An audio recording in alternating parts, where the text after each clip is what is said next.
pensi nang lipini peyani panora arjuna ti peya sing parong nang zi ranam akan hom pensi nang lipini peyani panora arjuna ti peya sing parong nang zi.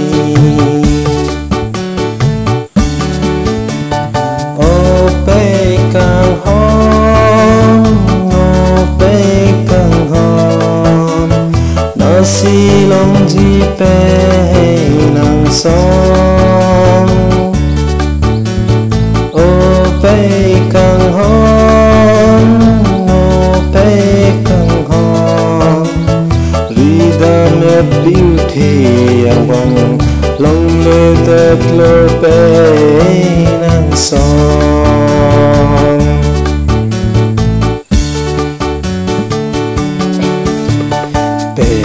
Tung kang hom ke the jang so chiyo rap me ning ding ning jon pen ka ke pe jan tet sun boy ke pe ya tung kang hom ke the jang so chiyo rap me ning ding ning jon pen ka ke pe jan tet sun boy ke.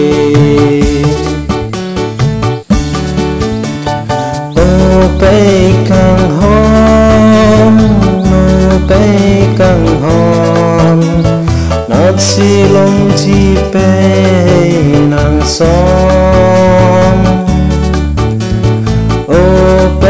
Kang hom, kang hom, rhythm and beauty yang bong long le tet lo pe nang som.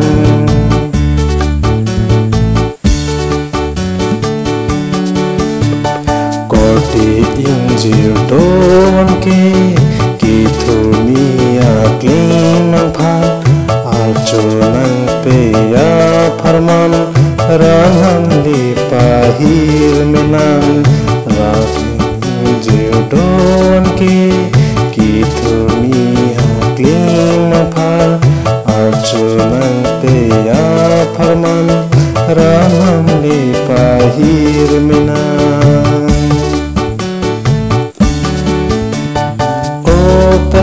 Kang hom, kang hom, nó silong ji pe nang som.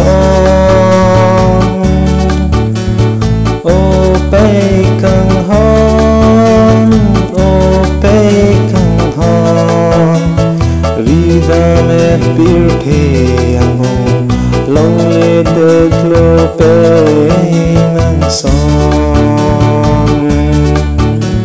Rhythm and beauty yang bong long le tet lo pe